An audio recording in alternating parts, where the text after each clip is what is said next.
अस्सलाम वालेकुम, नमस्कार, सत श्री अकाल एंड गुड इवनिंग। मैं हूं आरजू काज़मी और आप देख रहे हैं पॉइंट ऑफ व्यू। हमें जी ज्वाइन किया है आप सबके जाने पहचाने अनीक नाजी सर ने। बहुत शुक्रिया सर कि आज आप आए हैं। आपके क्लिप्स हम बहुत सोशल मीडिया पे वायरल होते रहते हैं और वो दिखते रहते हैं। सबसे पहले बहुत वालेकुम शुक्रिया कि सलाम जी, आज आपने बड़ी टाइम दिया। मेहरबानी। आप याद कर लेती हैं और मतलब अपने शो में मौका दे देती हैं। बड़ी मेहरबानी आपकी। उसकी वजह से कोई मुझे भी देख लेता है, कोई क्लिप भी बना लेता है। नहीं नहीं सर, ऐसी बात नहीं। आपके अपने चैनल के क्लिप जो हैं वो काफी चल रहे होते हैं और हम भी वहां से अक्सर देखते और सुनते रहते हैं आपको। तो सर आपकी सबसे पहले तो सर हम यही बात करेंगे कि जो पॉलिटिकल सिचुएशन यहाँ पर है, पहले ऐसा लग रहा था मुझ समेत, क्योंकि मैंने भी कई जगह ये दावे ठोक दिए थे जाके शोज में कि बस जी बिलावल भुट्टो आ रहे हैं। तो लग ऐसा ही रहा था कि पीपल्स पार्टी की बारी आ गई है, लेकिन एक बार फिर नवाज शरीफ साहब एक्टिव दिखाई दे रहे हैं। और पहले दुबई में, अब सऊदी अरब गए हैं और लग ये रहा है कि अब उन्हीं को तैयार करके लाया जा रहा है प्राइम मिनिस्टरशिप के लिए। मगर क्या वो वापस आकर दोबारा से ही अगर बनते हैं प्राइम मिनिस्टर, जो इस वक्त सिचुएशन है यहाँ पे इकोनॉमी को लेके और बाकी चीजें, संभाल पाएंगे? कोई शक ही नहीं है कि हम्म।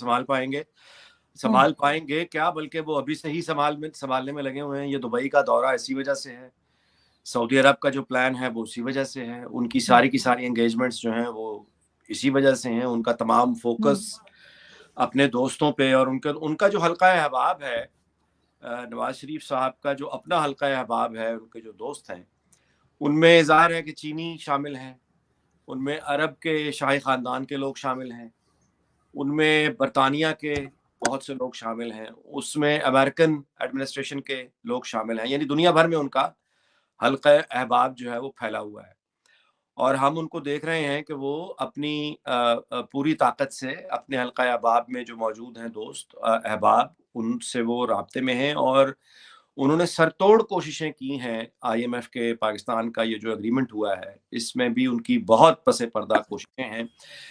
यानी अपने दोस्तों की जो अरब शाही खानदान है, चीनी हैं, उनसे कहलवा। अच्छा, अनवर इकबाल साहब की एक स्टोरी आज डॉन में पब्लिश हुई है जो आपने पढ़ी होगी। उसमें उन्होंने आज ये भी बताया है कि अमेरिकन एडमिनिस्ट्रेशन का भी एक साइलेंट किरदार रहा है इस डील के पीछे।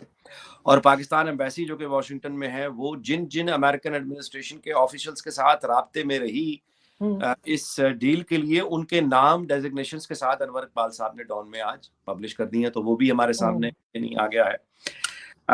और इसके बाद जहां तक आपकी वो पीपल्स पार्टी वाली, जो आपने बिल्कुल ठीक कहा कि वो जरदारी साहब, आसिफ अली जरदारी साहब जो हैं वो बिल्कुल हम्म। यानी उन्होंने इस बात को छुपाया भी नहीं, उन्होंने ऐलान किया है। और जाहिर है कि वो अंडरस्टैंडेबल है, वो एक सियासी पार्टी है, जाहिर है तो उनकी ख्वाहिश हम्म। होगी इख्तिदार में आना। और बिल्कुल। बिलावल भुट्टो चूंकि उनके साहबजादे हैं, हम्म। ये भी जाहिर है कि उनकी ख्वाहिश होगी कि वो अपनी जिंदगी में, जिसका वो इजहार भी कर चुके हैं, ये सारी बातें फितरी बातें हैं। और दुबई जो वो गए, दुबई जाके जाहिर है कि उन्होंने यही मियां नवाज शरीफ से मुलाकात में उनके सामने ये हम्म। रखा कि बिलावल भुट्टो जरदारी को अगला वज़ीर आज़म होना चाहिए। लेकिन जाहिर है कि ये ख्वाहिशात अपनी जगह, ग्राउंड रियलिटीज़ दूसरी जगह होती हैं। पंजाब में मतलब है कि वज़ारत उज़्मा के लिए जाहिर है कि आपको पंजाब में यानी जो आपकी सीट्स होनी चाहिए नेशनल असेंबली की, और वो एक ग्राउंड होना चाहिए, वो इस वक्त पीपल्स पार्टी के पास अवेलेबल नहीं है। अच्छा, जो भी हमारे यहाँ खलाई मखलूक होती है आरज़ू, उसमें ये तो हो सकता है कि आप मतलब है मतलब है, क्योंकि ये पख्तूनख्वा या बलूचिस्तान के हल्के तो नहीं है ना कि टोटल वोट हम्म। मतलब जो पड़ना है वो कोई 10,000 है या 20,000 है या 15,000 हम्म। है या चंद सौ है। या पंजाब में तो आपको पता है लाखों, हजारों, 80-90 हज़ार, तो बात ही कुछ नहीं। तो हम्म। आप जहां 70-80 हज़ार वोट हों, उनमें आप 5-10 हज़ार ऊपर नीचे तो कर सकते हैं। लेकिन ये कि वो जैसे कि आज मैं उस एक कालम का जिक्र करूंगा आपके प्रोग्राम में, हुज़ैफा रहमान का वो हम्म। कालम है जो आज जंग में पब्लिश हुआ है। हुज़ैफा रहमान की शोहरत आप जानती हैं कि वो हम्म। शहबाज शरीफ साहब के बहुत करीब समझे जाते हैं। और आप यूँ समझिए कि जिस तरह किसी ज़माने में जनरल कमर जावेद बाजवा शेव करते हुए वो एक सुना करते थे ना वीलॉग जी जी। खान साहब का, तो शहबाज शरीफ जब शेव करते हैं तो वो यानी कालम पढ़ते हैं हुज़ैफा रहमान का। ये शोहरत है उनकी, मैं नहीं जानता हम्म। कि हकीकत क्या है, लेकिन शोहरत उनकी है। ये भी हम्म। आप जानती हैं कि हुज़ैफा रहमान के बारे में ये भी शोहरत है। अगेन, मैं इसकी तस्दीक या तरदीद नहीं कर रहा कि जंग ग्रुप में भी शहबाज शरीफ साहब जब आए वज़ीर आज़म बने, तो हम्म। अव्वलीन जो उन्होंने काम किए थे उनमें हुज़ैफा रहमान को जंग ग्रुप में एडजस्ट करवाना हम्म। था। तो ये अब इस शोहरत के साथ हुज़ैफा रहमान जब कॉलम लिखेंगे तो ज़ाहिर है कि पढ़ के वो आप यही जहन में आता है कि ये शहबाज शरीफ साहब हैं जो फरमा रहे हैं, या उनके करीबी लोग हैं जो कह रहे हैं, जिनको हुज़ैफा रिपोर्ट कर रहे हैं। तो उनके अगर आप आज के कॉलम पढ़ें तो उसमें आपको ये यानी आप पढ़ेंगी कि उन्होंने लिखा है कि जो बाअसर हल्के हैं, या वो जो कहिए कि आप पीपल हु मैटर, वो वहाँ पे वही पुराना फार्मूला जो है वो दोबारा जिंदा होके वापस आ गया है IMF के साथ डील होने के बाद। और वो जो पुराना फार्मूला जिंदा होके आया वो ये है कि चूंकि शहबाज शरीफ साहब ने ये IMF के साथ बड़ा एक की रोल प्ले किया है, लिहाजा जो मिलिट्री एस्टैब्लिशमेंट है पिंडी वाले, वो शहबाज शरीफ साहब से बहुत ज़्यादा खुश हो गए हैं और उनको बहुत आइडियल समझ रहे हैं और चैंपियन समझ रहे हैं। और पिंडी वालों का ख्याल ये है कि अब कुछ भी हो, अगला वज़ीर आज़म शहबाज शरीफ को होना चाहिए। और हुज़ैफा ने ये नहीं लिखा, मैं आपको शोहरत की बात कर रहा हूँ जो ये चल रही है। हुज़ैफा ने जो लिखा है वो मैं आपको गुजारिश कर देता हूँ, उन्होंने ये बात इस तरह से लिखी है, बात यही लिखी है, लेकिन इसका तरीका ये है कि शहबाज शरीफ साहब जो हैं वो IMF की जो डील है 9 महीने, इसी वफाकी असम्बली जो है इसकी 1 साल मुद्दत और बढ़ाई जाए। ये फार्मूला जो है, ये बाअसर लोग जो है वो इस पे अब सोच रहे हैं कि इसकी जो मुद्दत है वो 1 साल बढ़ा दी जाए। क्यों इसलिए बढ़ा दी जाए? क्योंकि IMF के साथ ये जो 9 महीने का ये जो आगे है, इसको ओवरसी करने के लिए खुद इसहाक डार साहब को मौजूद होना चाहिए और इसी हुकूमत को मौजूद होना चाहिए। और किसी वजह से अगर इलेक्शंस ना हो सकें, ये बहुत इंटरेस्टिंग है, किसी वजह से अगर इलेक्शन ना हो सकें, ओ भाई क्यों ना हो सकें, लेकिन किसी वजह से इलेक्शंस ना हो सकें, तो अगर ना हो सकें तो उसके बाद जो केयर टेकर गवर्नमेंट आएगी उसका फिर जो मुद्दत है वो बढ़ानी पड़ेगी। और अगर केयर टेकर गवर्नमेंट की मुद्दत बढ़ानी पड़ी तो जो फ्यूचर के जस्टिस आ रहे हैं, चीफ जस्टिस आ रहे हैं काजी फायज ईसा साहब, उनके लिए बहुत मुश्किल हो जाएगा कि वो 90 दिन से ज्यादा निगरान हुकूमत को अलाउ करें, क्योंकि आइन में 90 दिन जो है वो मुद्दत बड़ी क्लियर है। तो आने वाले चीफ जस्टिस के लिए यह बहुत मुश्किल होगा कि वो केयर टेकर गवर्नमेंट को 90 दिन से ज्यादा अलाउ कर सके। लिहाजा काजी फायज ईसा को इस मुश्किल से बचाने के लिए जरूरी है कि मौजूदा असेंबली की मुद्दत को ही बढ़ा दिया जाए 1 साल। आप देख रहे हैं ये फार्मूला कहाँ जा रहा है जी। अच्छा, काजी फायज ईसा को मुस्तकबिल में शर्मिंदगी से बचाने के लिए, क्योंकि केयर टेकर गवर्नमेंट ने 90 दिन से आगे जाना ही जाना है, क्योंकि इलेक्शंस अगर ना हो सके, आप देख रहे हैं जी, तो उसके बाद फिर जरूरी है। अच्छा, फिर एक और उन्होंने पॉइंट ये दिया है कि अगर केयर टेकर नेक्स्ट गवर्नमेंट में वजारत खजाना इसहाक डार के पास रहनी दी जाए तो उससे बड़ा शोर हो जाएगा, क्योंकि केयर टेकर गवर्नमेंट में अगर इसहाक डार जो है वज़ीर खजाना होंगे और उसके बाद जो इलेक्शन होगा उसमें नून लीग अक्सरियत हासिल करेगी और फिर नवाज शरीफ आ जाएंगे, तो ये बड़ी ऑकवर्ड हो जाएगी सिचुएशन। लिहाजा इस ऑकवर्ड सिचुएशन को बचाने के लिए जरूरी है कि मौजूदा असेंबली की मुद्दत 1 साल बढ़ा दी जाए और सूबाई असेंबलियों की जो एक्सटेंशन है वो इलेक्शन कमीशन उनको किसी ना किसी तरह की लेजिटिमेसी उनको दे देगा।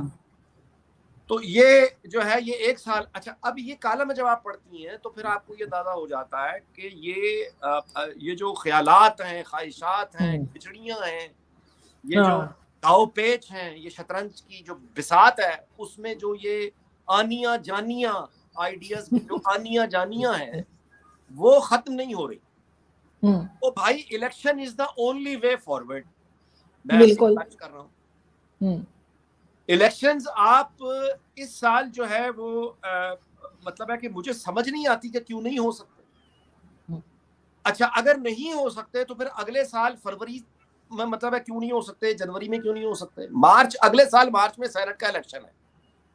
बिल्कुल ठीक है जी, उससे पहले उसका इलेक्टोरल कॉलेज प्रोविंशियल असेंबलीज होती है। ठीक हो गया, वो मौजूद होनी चाहिए। अच्छा, फिर ये जो सदर का ओहदा है, सदर का ओहदा जो है ये अब जब आरिफ अलवी चले जाएगा तो इसके बाद चेयरमैन सेनेट ऑब्वियसली होंगे सदर कायम मुकाम। अब आइंदा सदर का जो इलेक्टोरल कॉलेज है वो भी प्रोविंशियल असेंबलीज है, तो उसके लिए भी इलेक्शन लाजमी है। अच्छा, जो दुबई के हवाले से गुफ्तगू रिपोर्ट हुई है वो ये है कि पीपल्स पार्टी इस बात पे तो अब मान गई है, यानी उनको समझ आ गई है कि वज़ारत उज़्मा के लिए तो अब इस वक्त उनके लिए पोजीशन उनकी नहीं है पंजाब में कि वो उस तरह से सीट्स जो है वो हासिल कर सकें। और अगेन खलाई मखलूक भी उनकी इससे ज्यादा मदद नहीं कर सकती कि 5-10 हज़ार वोट इधर उधर हो जाए। 80-80 हज़ार कुछ नहीं होता, यानी इसका कुछ नहीं हो सकता।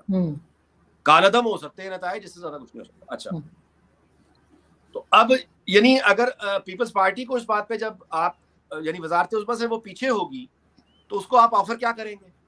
तो उस ऑफर के लिए ये है कि आसिफ अली जरदारी बतौर यानी खुद सदर पाकिस्तान, वो अगले सदर पाकिस्तान के उम्मीदवार हैं, उनको सदर बना दिया जाए।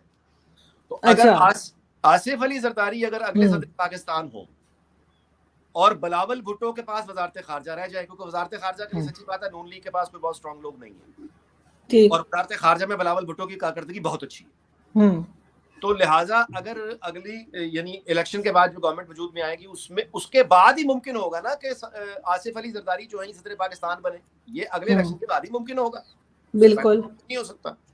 सेनेट के इलेक्शन होने हैं, वो भी जाहिर है अगले इलेक्शन के बाद। प्रोविंशियल गवर्नमेंट होगी तो अगला यानी सेनेट का इलेक्शन होगा, ये भी जाहिर है कि वो इस सवाल का कोई जवाब टाइट ही फिश है। तो ये है वो मामला कि एक तरफ वो गिरोह है, सीधी बात है, जो इलेक्शन चाहता है। अच्छा हाँ, ये जो फार्मूला है 1 साल वाला, इसमें ये भी बताया जा रहा है, ये मैंने और भी कुछ दोस्तों को इस्लामाबाद फोन किए हैं ये चीजें पढ़ने के बाद, अपने तौर पर भी मैंने इसको इन्वेस्टिगेट किया। तो इसमें जो चीजें सुनने को मिल रही हैं वो ये है कि यानी कौमी असम्बली की जो मुद्दत है 1 साल बढ़ा कर इस हुकूमत को यानी 1 साल मजीद देने के लिए आसिफ अली जरदारी राजी हो चुके हैं, यानी उन्हें कोई इतराज नहीं है। अच्छा, मौलाना फजलुर रहमान राजी हो चुके हैं, क्योंकि उनको भी कोई पख्तूनख्वा में उनकी यानी हुकूमत एक तरह से है और वफाक में भी उनके पास अच्छी यानी तगड़ी वजारतें हैं, तो फजलुर रहमान भी खुश है, पीपल्स पार्टी भी ठीक है, पिंडी वाले भी ठीक है, शहबाज शरीफ साहब भी ठीक है, वो तो खुशी होंगे जाहिर है। हाँ जी, तो ये सारे के सारे जो है ना, ये आप कहिए कि हंसी खुशी सब मिलकर रहने के लिए तैयार है, और 1 साल ये इस तरह बढ़ा जाएंगे, और नवाज शरीफ जो है वो बस खामोशी से बैठा देखता रहेगा। ये पता नहीं किस दुनिया में रहते हैं। बात ये है कि इस तजवीज के जवाब में जो असल आदमी है वो नवाज शरीफ है। क्या उसने कुछ कहा है? उसका जवाब है कि नहीं, उसने तो कुछ नहीं कहा। लेकिन ये सारी खिचड़ी तो उनकी अपनी पार्टी के लोग बना रहे हैं ना। यही तो मैं आपसे गुजारिश कर रहा हूँ। ये जो चैलेंज होता है आपको, वो पावर गेम में वो चैलेंज जो है वो सिर्फ आपको बाहर से नहीं होता, उन लोगों से नहीं होता जो आपके सामने खड़े लड़ रहे होते हैं, आपको उनसे भी चैलेंज होता है जो बज़ाहिर आपके साथ खड़े हुए हैं। तो मैं ये नहीं कह रहा, देखिए जहां तक शहबाज शरीफ की बात है तो वो तो अपने असल में देखना ही होगा कि वो खुद बंदा क्या कह रहा है। तो मुस्लिम लीग का भी जो आपने देखा इजलास हुआ जिससे Maryam Nawaz senior vice president बनी, उसमें शहबाज शरीफ ने जो तकरीर की आपने सुना, मैंने भी सुना कि उन्होंने कहा कि भाई मैं तो वजारत उज़्मा हो या नून लीग की सदारत हो, ये दोनों ओहदे जो हैं ये नवाज शरीफ की अमानत है, और मैं इंतजार कर रहा हूँ कि वो वापस आए और मैं उनके अमानतें उनको वापस कर दूँ। खुद तो वो ये कह रहे हैं, लेकिन ये भी आपके सामने जो ख्यालात आ रहे हैं सामने, ये एक हसीन ख्वाब जो वहां देखे जा रहे हैं।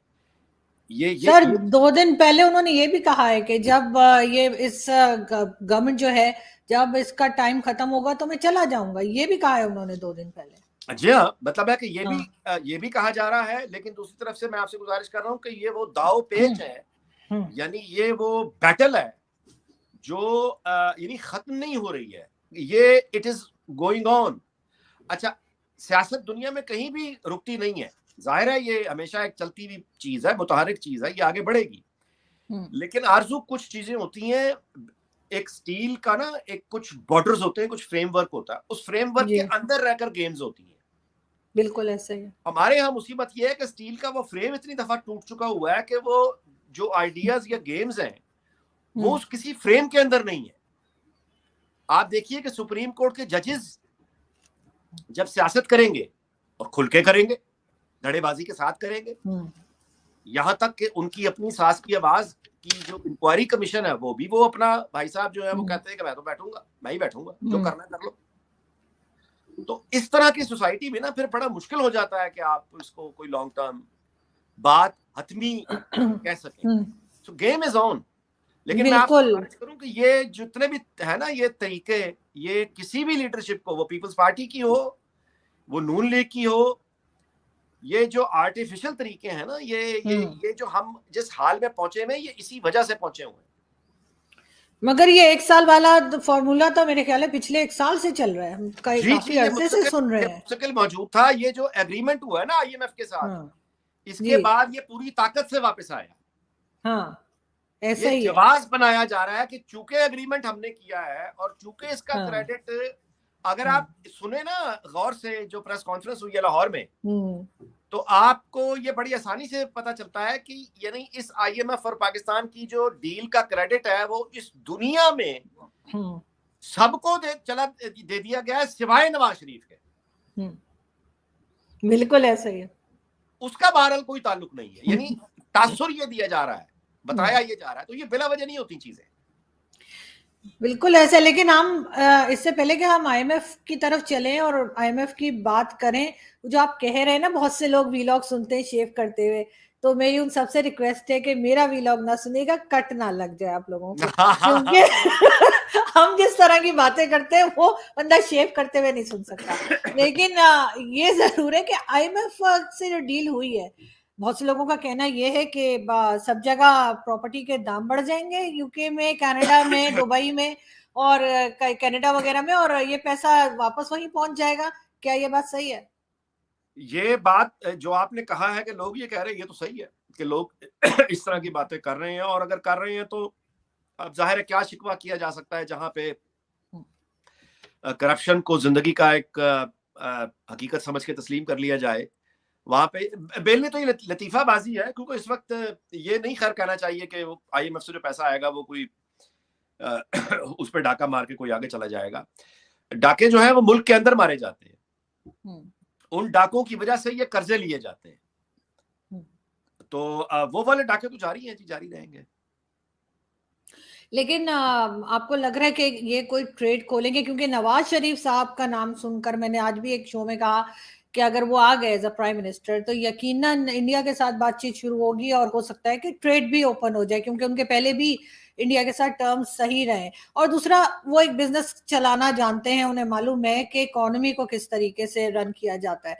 तो आपको लग रहा है कि ये आगे कुछ संभाल पाएगी ये गवर्नमेंट, या जो भी नेक्स्ट गवर्नमेंट आती है, या ये IMF का पैसा भी लोन देने में, बाकी इधर उधर खाने पीने में खर्च हो जाएगा, हम दोबारा उसी जगह खड़े होंगे जहां कुछ टाइम पहले थे? देखिए, हमें नहीं भूलना चाहिए कि इमरान खान का जो 3.5 साल का दौर था उसको इमरान खान का दौर कहना ज्यादती होगी। वो इमरान खान और बाजवा का दौर था, इमरान खान, जनरल बाजवा और जनरल फैज का दौर था। तो उसमें तो इन्होंने अपनी बेहतरीन सलाहियतें बड़ी खलूस नीयत के साथ करके देख ली, अंजाम तबाही के अलावा कुछ भी नहीं था। इकोनॉमी संभालना इनके बस की बात नहीं है, अगर वो कल नहीं थी तो वो आज भी नहीं है, एज सिंपल एज दैट। उसके लिए जो लोग ये काम जानते हैं, हमारे पास मौजूद जो पूल है लोगों का जहां से आपने लाना है निकाल के जो चलाएंगे, उनमें तो वो जो इंजन है, इंजन चलाने वाले लोग, वो तो PMLN के लोग ही हैं जिन्होंने अभी इस मैस से निकाला है। ये पहली दफा नहीं हुआ, ये हमारे और आपके देखते देखते ये यानी 1 2 3 ये चौथी दफा हो रहा है जी। ये 3 दफा पहले हो चुका है, ये चौथी दफा हो रहा है। तो जाहिर है कि वो तो बेहतरीन यही है, लेकिन मैं आपसे गुजारिश करूं कि इसका मतलब ये हरगिज नहीं है कि मौजूदा टीम के साथ आप इसको यानी माजी की तरह वो डंडों के साथ आर्टिफिशियल तरीके से चलाने की कोशिश करें इलेक्शन, और इलेक्शन के बाद आई हुई भरपूर अवामी सपोर्ट के साथ, यानी जिसको भी जिस पार्टी को भी लोग वोट देते हैं, एक फ्रेश असेंबली, एक फ्रेश मैंडेट के साथ लोग आए और किसी आर्टिफिशियल पाबंदी के बगैर आए। उसके बाद आपकी बात में एक दम होता है, यानी फिर आप कुछ सख्त फैसले लेने की, को आगे बढ़ने की पोजीशन में होते हैं। ये ढिलमिल किस्म की जो हुकूमत है इस वक्त, एक ढिलमिल हुकूमत है। इसके साथ कोई बाहर का मुल्क, वो भारत हो या कोई भी हो, वो क्यों बात करेगा, क्यों सीरियस बात करेगा? तो यहाँ पे कोई गवर्नमेंट बनेगी तो जाहिर है वहां पे वो लॉन्ग टर्म अगर देखेंगे तो वो बेहतर यही है कि पाकिस्तान में एक नई हुकूमत हो फ्रेश मैंडेट के साथ, जो भी उसका यानी उसको हेड करे। लेकिन मतलब है कि जो अगेन अगर इसमें आर्टिफिशियल पाबंदियां लगाई गई, दोबारा नवाज शरीफ को बाहर रखना है, दोबारा दाएं बाएं से कोई अरेंजमेंट करके अपनी चक्कर चलाने हैं, तो ये चक्करबाजियों से फिर कोई वो अपना नतीजे इसके को अच्छे निकले नहीं आज तक जो आइंदा निकल आएंगे। लेकिन जितने भी टीवी चैनल्स हैं वो पिछले 2-3 दिन से, जब से ये IMF की डील का कहा गया कि जी हो जाएगी, मुसलसल सुबह शाम लगातार शहबाज शरीफ साहब का शुक्रिया अदा कर रहे हैं, बार बार कह रहे हैं कि उनकी वजह से ये हुआ है। और शहबाज शरीफ साहब 3-4 दिन से मुसलसल आर्मी चीफ का नाम लिए चले जा रहे हैं कि उनकी वजह से जो है ये डील हो गई है। तो आखिर किसकी बात का भरोसा किया जाए, हुआ क्या है? ये ख्वाहिशात है जो आप सुन, ये सब इत्तेफाक नहीं है। शहबाज शरीफ साहब को अगले वजीर आजम के तौर पर एक कबूलियत मिले ओपिनियन पोल्स में। अच्छा, वो जो है वो जनरल आसिम मुनीर की तारीफ कर रहे हैं कि सजना है, मतलब इधर देखो ना पाए, मतलब असल तो मैं हूँ, मैं और आप, हम तुम एक, यानी वो है तो हम दो मिल जाएं बस, 1 और 1 11। तो ये वो वाली ख्वाहिशात हैं। लेकिन मुझे ये एक और अगेन एक गेम है, गेम है ना, पावर पॉलिटिक्स ये गेम है। और इससे क्या नतीजा हासिल करना है मेरी समझ से बाहर है। अब मुझे देखिए एक बात आप मुझे बता दें यार, शहबाज शरीफ साहब यानी ज्यादा से ज्यादा फौज के कितना करीब, अगर तो वोट बैंक नहीं है शहबाज शरीफ के पीछे, तो ये तो इमरान खान से बदतर पोजीशन में होगा बंदा। इमरान खान की इतनी पॉपुलैरिटी तो थी, वो खुद, यानी इमरान खान सियासी तौर पर अपने बाप या अपने भाई की वजह से नहीं था, बिल्कुल वो खुद था। तो शहबाज शरीफ की तो सारी सियासत और इनकी ये जो मौजूदा एमएनए की सीट जो जीते हुए हैं, या एमएनए की जो सीट जीते हुए हैं, नवाज शरीफ के नाम पे जीते हुए हैं, खुद ये कुछ नहीं है। सही। तो लेकिन ये है कि क्या किया जाए ख्वाहिशात का, अगर वो मगर इस चीज के को क्या कहेंगे आपके, ये जो एक अजीब सी बात की है गवर्नमेंट ने कि इमरान खान का नाम नहीं ले सकते टीवी चैनल पे, इमरान खान टीवी चैनल पे आ नहीं सकते, उनकी कोई तकरीर वगैरह नहीं दिखाई जा सकती। मतलब इस तरह की पाबंदी लगा के क्या मिलेगा? वो उससे तो और ज्यादा इमरान खान पॉपुलर नहीं हो जाएंगे कि तरह तरह की पाबंदियां उनके ऊपर लगा दी गई हैं। ये देखिए, ये प्ले बुक है जीएचक्यू में, जो प्ले बुक है ना जिस पर ये खेलते हैं, वो अयूब खान के जमाने की बनी है। तो वही है आज तक। तो वही 2-4 चीजें हैं जिस पर हमेशा अमल होता है कि नाम लेने से ये समझते हैं कि कोई बंदा लोगों को भूल जाएगा। वही प्ले बुक है। अच्छा, उस प्ले बुक में जो तरीके दर्ज हैं, वो तरीके हैं कि आपने कि एक जमहूरी सियासी पार्टी को कैसे कुचलना है, एक जमहूरी सियासी पार्टी को कैसे मारना है, उसके साथ आपने डील कैसे करना है, यानी उसमें ये तरीके दर्ज हैं। करप्शन के इल्जाम लगा दो, गद्दारी के इल्जाम लगा दो, ये मकबूल तरीन नारे यही हैं कि करप्ट है, और दूसरा गद्दारी के इल्जाम, और तीसरा फिर ये है कि अखलाकी तौर पे, मतलब है फातिमा जिन्ना के ऊपर बड़े गंदे इल्जाम लगाए गए थे जाती तौर पर, नहीं करती। आपके इल्म में होना चाहिए कि फातिमा जिन्ना के खिलाफ अयूब खान ने जब कैंपेन की थी, तो जो बकवास हुई थी फातिमा जिन्ना के बारे में, उसमें ये बकवास भी शामिल थी कि ये शादी क्यों नहीं करती, इसने शादी क्यों नहीं की, सही, इनको मतलब शर्म नहीं। तो ये वही प्ले बुक है। अच्छा, अब लेकिन ये जो रवायती प्ले बुक है, इस रवायती प्ले बुक पे चूंकि ये चलते रहे हैं, इसलिए उस रवायती प्ले बुक में वो इमरान खान की जो पीटीआई है, वो ना तो जमहूरी है, ना वो कोई नजरिया है, वो तो फाशिस्ट है। तो इन्होंने उस प्ले बुक को खोल के जब वो तरीके पीटीआई पर आजमाए, तो वो फाशिज्म जब निकला आगे से जवाब, वो जुल्फकार अली भुट्टो या कोई नवाज शरीफ तो नहीं है। उसने पलटकर पेट्रोल बम भी मारे, उसने पलटकर इंटरनेशनल कम्युनिटी को इन्वॉल्व करके डिफॉल्ट कराने के लिए जितनी कोशिश हो सकती थी उसने वो भी की। उसने फौजी तंसीबात पर हमले भी किए, उसने वो सब किया फिर जो फाशिस्ट करते हैं। तो ये जो है कि नाम लेने पर पाबंदी लगा दी जाए, इससे भी उनको फर्क नहीं पड़ता। लेकिन देखिए जो भी पाकिस्तान में तो एक जी, लेकिन मैं इसका मतलब हरगिज हरगिज ये नहीं है, कम से कम मेरे नजदीक हर आदमी अपनी ओपिनियन पे, I am entitled to my own opinion. Imran Khan किसी नरमी का मुस्तहिक नहीं है, यानी इमरान खान को अब ये भी जेब नहीं देता, ना उसको ये हक हासिल है कि वो किसी आप कहिए ह्यूमन राइट्स वालों से कोई बात करे, या वो कोई प्रेस की फ्रीडम की बात करे, या वो सहाफियों को उठाए जाने पर कोई बात करे, या वो किसी, क्योंकि इसने खुद कोई कसर छोड़ी ही नहीं जो इसने अपने दौर में किया, और इसके साथ वो हुआ ही नहीं अभी तक जो इसने किया। देखिए जो आप फातिमा जिन्ना की बात कर रहे थे कि बिल्कुल देखिए पाकिस्तान की पॉलिटिक्स में तो खवातीन के साथ जिस किस्म का रवैया किया जाता है, बेनजीर भुट्टो की जिस तरह की पिक्चर्स नवाज शरीफ साहब के जमाने में बताया जाता है हेलीकॉप्टर से पिकवाई गई थी, वो भी हमने सुन रखा है, पढ़ रखा है। उसके बाद मरियम नवाज के वॉशरूम में और बेडरूम में जो कैमरास लगे थे, वो भी हमने देखे कुछ टाइम पहले, जो कुछ हो रहा था। तो यहाँ पे तो माइंडसेट इसी तरह का है। हम कहने के लिए बड़ा कहते हैं जी इस्लामिक कंट्री है और ऐसा वैसा, लेकिन शर्म या गैरत नाम की कोई चीज हमारे पॉलिटिशियंस के अंदर तो नहीं है। नहीं है, ये बदनसीबी है जी। ये भारत में भी अगर आप वहां पे तारीख देखें तो इंदिरा गांधी जब वहां सियासत में एक तवील अरसे वो रही हैं, और उनके भी अगर आप उस जमाने के जो लोगों ने जो बातें की, मिसाल के तौर पे जो शिमला मुआहदा हुआ, शिमला मुआहदा जो जुल्फकार अली भुट्टो के साथ, यानी उसमें जिसके वो कैदी वापस आए हमारे और वो सब हुआ, तो शिमला मुआहदे को लेकर भारतीय उस वक्त जो अपोजिशन थी वो उन्होंने इंदिरा गांधी पे जितने भी हमले किए उसके किरदार पे हमले किए थे। जुल्फकार अली भुट्टो के साथ आखिर क्या कश्मीर में हो रहा था, मौसम बड़ा अच्छा था कश्मीर का, जुल्फकार अली भुट्टो तो इसको बड़ा अच्छा लगता है, जुल्फकार अली भुट्टो के साथ इसका क्या ताल्लुक है, क्या हाँ वो लफ्ज बोला करते थे नैन मटक्का, कि उसके साथ क्या नैन मटक्का हुआ इंदिरा गांधी का भुट्टो के साथ, मतलब उस वक्त की अपोजिशन वहां पे, ये गलाजत, ये घटियापन।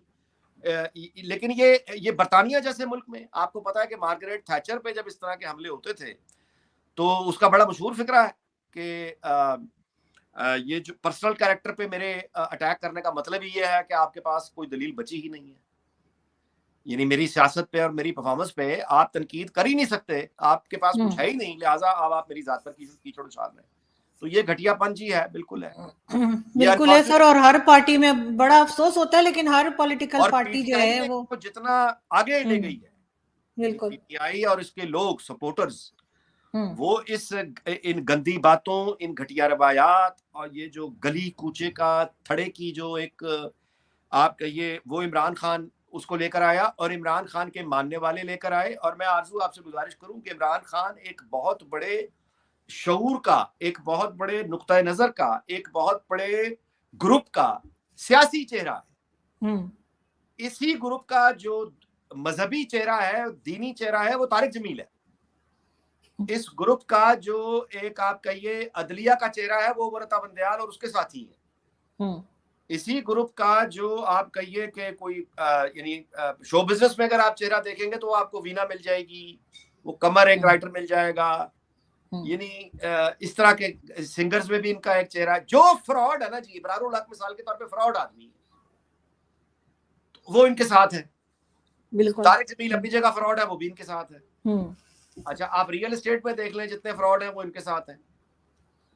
तो सर आपको लगता है अगर जो भी गवर्नमेंट आएगी, अगर नवाज शरीफ साहब की आ जाती है, तो ये मलिक रियाज और इस तरह के लोगों के ऊपर कोई पकड़ धकड़ करेंगे, पकड़ पाएंगे इनको, जो लैंड ग्रैबर्स बैठे हैं? इमरान खान ने भी उनके कई बिलियंस जो हैं वो वापस कर दिए थे जो इंग्लैंड से मिले थे, और तरह तरह के केसेस है। इस आदमी को अंदर क्यों नहीं डाला जाता आखिर, मलिक रियाज को? देखिए, मलिक रियाज तो बुनियादी तौर पे एक कारोबारी आदमी है, उसे कारोबार करना है, जो भी हुकूमत होगी। अच्छा, मलिक रियाज खुद क्या कहता है? मलिक रियाज खुद ये कहता है कि इस मुल्क में रिश्वत दिए बगैर कोई काम नहीं होता, और मैं जानता हूं को फाइल को पहिए कैसे लगाए जाते हैं। इंटरव्यूज है ना उसके। हाँ बिल्कुल है। तो वो कहता है कि मैं जानता हूं कि रिश्वत के बगैर कोई काम नहीं होता, और मैं फाइल को जानता हूं पहिए कैसे लगाते हैं। तो वो तो बुनियादी तौर पे है ऐसा आदमी जो खुल के ये बात भी कर रहा है। अब जरा दूसरी तरफ आ जाए, वहां पे किसी के पास ये अखलाकी जुर्रत है जो कहे कि हाँ मैंने इससे पैसे लिए, हाँ मैंने इससे अपनी जो काला पैसा है वो वाइट करवाया है। मैं आपको एक वाकया बताता हूँ। रावलपिंडी में एक मीटिंग हुई और उसमें आप यूं कहिए कि ये इमरान खान के दौरे हुकूमत का मैं वाकया आपको बता रहा हूँ। मलिक रियाज को बुलाया गया, पीपल हु मैटर, वो जो भाईजान है हमारे, वो एक वो बैठे हुए लोग, और यानी वो लोग बैठे, अब उनके दरमियान में बिठा के, और इमरान खान की टीम का भी एक बहुत इंपॉर्टेंट आदमी उस मीटिंग में शामिल था। सिविल वो था, यानी सिविलियन साइड, वो तो बाकी तो यानी जो भाईजान थे, लेकिन जो सिविलियन साइड से इमरान खान की तरफ से एक बड़ा उसका करीबी आदमी उस मीटिंग में मौजूद था, जिस मीटिंग में मलिक रियाज को बहुत दबाव डाला गया। उसको बुलाने का मकसद ये था, उस मीटिंग का मकसद ये था कि मलिक रियाज को दबाव डालना था उस पर कि आसिफ अली जरदारी के खिलाफ गवाही दो, उसकी करप्शन के खिलाफ तुम गवाही दो। तो उस पर प्रेशर डालते रहे बिठा के, अच्छा, अब ये मैं बता भी रहा हूँ और आप सुन भी रही हैं, लेकिन अगर आप इमेजिन करें कि जब ये एक्चुअल आदमी जब खुद उस जगह बैठा होता है इस तरह के लोगों में, तो फिर वो कितने दबाव का शिकार होता है। बिल्कुल। तो उस दबाव का शिकार मलक रियाज था, तो उस वक्त वो वाला दबाव डाल के उसे कहा कि आसिफ अली जरदारी के खिलाफ गवाही दो। आरजू मलक रियाज ने उन तमाम लोगों, मतलब वो सुनता रहा दबाव, उसके बाद उसका जवाब ये था कि जी 10 रुपए की गोली मिलती है, 10 रुपए की गोली मिलती है और तुसी मैनू गोली ले आके गोली मार। जिस आदमी के साथ मैंने कारोबार किया है, खाया है, पिया है, मैं उसके खिलाफ गवाही नहीं दे सकता, आप मुझे गोली मार। तो सही, मेरी बात आप समझ रही? तो वो है इस तरह का आदमी।